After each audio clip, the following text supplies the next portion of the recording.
may have seen all the episodes of Vikings, so I'm happy to be able to talk to you as a fan. But I want to start with the most important question, which is what TV series would you love to guest star on? Oh, wow. That's a very good question. I'm recently watching Queen's Gambit, so I thought that's a really fun thing to be involved in. And I'm actually working with William Horberg, who's also a producer on that, and producing a next movie with him. So been catching up on the series. So I think that's the one thing that comes to my mind right now. Got it. What movie do you think you've seen the most? Ooh.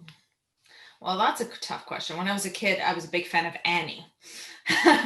So I think as a kid, I've probably seen that movie probably 100 times. Every Saturday. It was one of those things that after Saturday Ukrainian school, my mom would put it on after when we could come home, and it was kind of more of a routine. I think I can probably recite every single line in that movie. So I'd have to say that.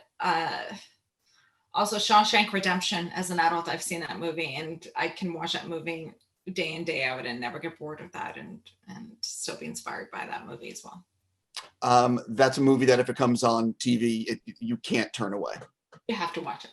No, Yeah. Completely. Do you remember what it was when you were younger that that got you into the entertainment industry, that got you excited about the prospect of being an actor?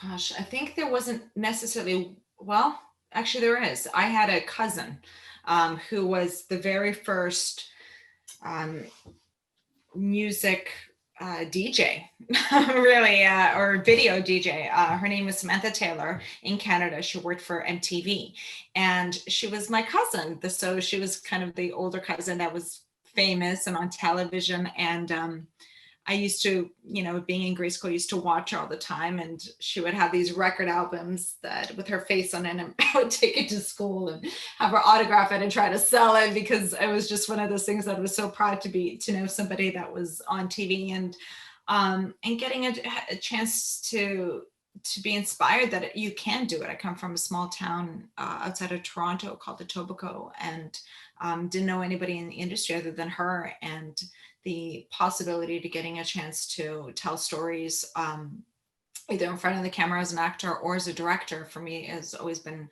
inspiring. And even as a teenager, I started directing and writing plays. I got a scholarship actually from out of high school for directing, and and I directed several plays, and that's really inspired me to be a director even today.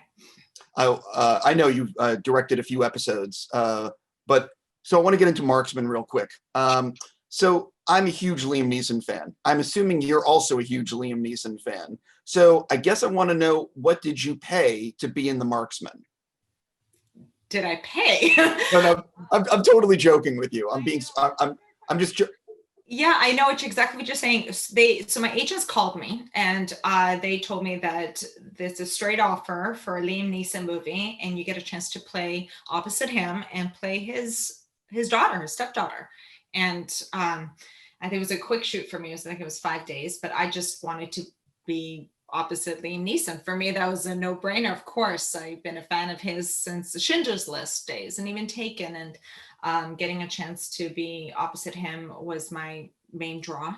And I'm really glad I did it, because he's such a warm, loving human being, and as an actor, very giving. There were times where a lot of my scenes were on the phone, and here's Liam Neeson, who carrying the entire movie, works every single day, but came in on his days off and actually sat there just to read off camera lines over a telephone for me, because that's what a giving actor he is. And that's something that was very touching and inspiring, and something that I will never forget. So thank you, Liam. Yeah, I think a lot of people that don't understand movie making don't realize that when you're on a phone, often you're just like, it's an AD offset reading stuff. It's not the actual person you're talking to. It's true. And as an actor, you sometimes don't have that luxury to work with the other times. There's times where also even in a scene, and if the other person has to be shot out for whatever reason or prepare for the next scene and has to be turned over in hair and makeup, you're stuck with sometimes just reading with on a blank wall or with an AD. And this is an opportunity where he didn't have to be there at all. It was his day off. It was over the phone, and I fully expected an AD to do it, but he was there. He just showed up in his sweats, and he's like, "Okay, let's do this. I'm here for you." And that was really inspiring, and really, I loved him for that. Did you have more people that wanted to visit you when you were filming Marksman because of Liam Neeson, or Vikings because of Vikings? That's a good question. We shot in Albuquerque, so pretty much in the middle of nowhere. Yes, there were times when we were in the city and people used to gather around, and you never know everyone's trying to take pictures of, because me and Lisa were together, but he obviously has a huge fan base. And we were pretty lucky enough to be also shooting in the middle of nowhere. So we had a chance just to be by ourselves and hang out with ourselves. So we were untouched in a lot of ways. And that's one of the advantages of shooting in Albuquerque, such vast landscapes. So yeah, that's pretty much it. One of the things is, when you're a fan of someone's work like Liam, and I know, like, people geek out, like, I guess what I'm curious is, do you ever, as a fan, want to geek out with him, or do you maintain that professional distance because you're also an actor and when you're working, maybe you don't want to talk about other stuff, you want to be focused in the moment? I prefer not to talk about the scenes. For me as an actor, for me, the most important thing is to find a connection. And it could be about anything. We talked about skiing. We talked about Ukrainian pierogies. We talked about living in New York and his real estate. We talked about Ireland, because he's obviously Irish and he's lived there for 7 years. And for me, that is more important than actually necessarily talking about the scene, because then as an actor, as a human being, I find a connection with him, and I find things that I can really tap into. So when the camera rolls, I can feel definitely closer to him, and I could definitely find a connection that that is real, because there is a history already there, that even if it's short-lived, of talking about the pubs in Dublin or our favorite local restaurant in Dublin, that there's definitely something there that's already real and easier for me to grab. I would have just spent the entire time talking about Guinness and why it's so much better in Dublin. But anyway, so one of the things, I want to switch subjects for a second. When you sign on for a television show, getting to make a pilot is like winning the lottery. Getting to do a first season it's so rare. When you signed on for Vikings, did you have any inkling that this thing could actually make it multiple seasons and be as popular as it was? If I'm being honest with you, yes, I knew it was going to be something special. I read first 2 episodes I read, and being a huge fan of Michael Hirst and getting a chance to FaceTime him, or actually Skype then, and to have his story unfold in the way he saw it. He definitely saw multiple seasons, and he was ready for it and planned for it. So I knew that it was going to go for a long time. I think I had about 5 or 6 days after I got hired to get on a plane and move my entire life to Ireland. And I prepared for it. I really did. I kind of had an idea that I was going to be here for a long haul. I did not know that my character was going to last till the end. That is something that I think originally, when I was told maybe a couple of years, maybe 3. And it was supposed to be a story about the Sons of Ragnar's after that. But I know the fans were really involved in even writing Michael Hirst letters and making sure I would stay on board. I think they even threatened him. But it was nice to be able to tell Lagertha's story even as a grandmother, and wrinkly and definitely past her prime. And as an actor, it's definitely has been a creative experience for me to be able to dive into a full journey as Lagertha, even as a farmer to now as a grandmother. And you don't really have that opportunity very often. People are lucky as actors once in their life to have a role that's really monumental in their journey as an actor. And I definitely feel that playing Lagertha has been that for me, and hopefully it won't be the last. But I'm really honored to be part of that. I actually got to do a long interview with Michael, I guess 2 weeks ago now, 3 weeks ago. And one of the things that I still can't believe is with any TV show, there's usually a writer's room where they're pitching ideas. And what's so crazy about Vikings that a lot of people don't realize is Michael wrote every episode. Every single episode. I don't think that there is any writer after 7 seasons, really, well, 6.5. It's just crazy how many episodes, hundreds of episodes to write every single episode, and has it all in his head without a writing partner. Yeah.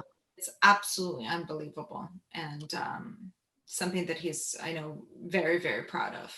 And as an actor, you have that such a luxury to be able to create a character with the creator and the writer to bring your personal life into the conversations so he can write for you. And it was probably it turned into a habit that after every script I would call Michael, or he would come in and we would have dinner and we would break down the story, and I would tell him about my life, what's happening in my journey, and I could, next episode I would see him writing a little bit about that in there, and I think that actually you feel very much involved, that you're part of Lagertha's development, and you as an actor you dive in because it's really a part of you. It's hard to even tell the difference sometimes, especially after so many years of playing one character, to separate yourself from who she is versus who you are in a lot of ways, especially when you're this involved with a writer and telling Lagertha's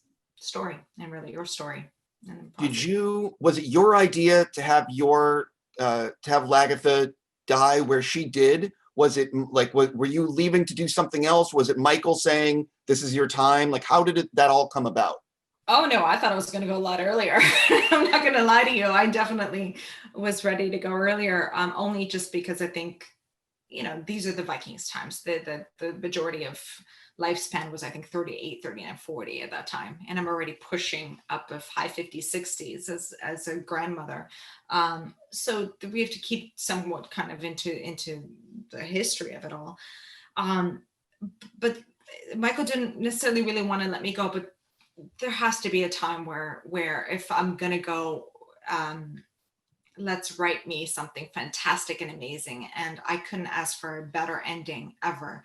And I really wanted to direct. And for me to direct, I needed to also get a chance to do season 6. And it was important for me to get behind the camera to be able to do that. And it's really hard to do as an actor and director at the same time.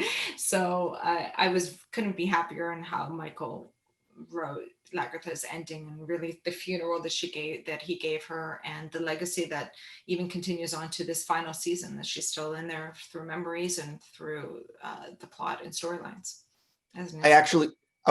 I was just going to say that I actually lost you there because of my computer, but I'm glad it all worked out. I know I'm just about out of time. Just want to ask one last thing. I want to say congrats on the success of your ABC show. Being part of 2 successful shows is like a miracle. Do you think that if it gets picked up for a second season, which is looking likely based on your recent pickup of more episodes, do you envision each season could be like a different crime? Like, what are you thinking? Or have you guys talked about something like that?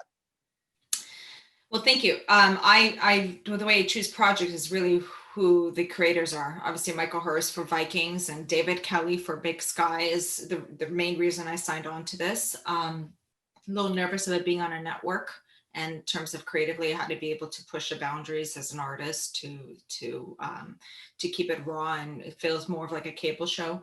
But I think the vision has been, since it's based on a series of books, is to make it a serialized drama, but to tell multiple books within one season. So probably 2 we're focusing on. I know that we're about to start another book next episode for the remainder of the finale of the last, where we got ordered for 6 more. So we finished 1 book, which was going to be wrapped up officially in episode, I would think, the one which we just shooting, so episode 9. And then in episode 10 is going to be more of a standalone episode, and 11 to 16 will be another book. So, and I think that that's always such an opportunity. That format is interesting because we can bring in some really powerful guest stars and some great actors that are willing to really dive into strong media material, either as villains or as great supporting actors that can tell the story in a short format.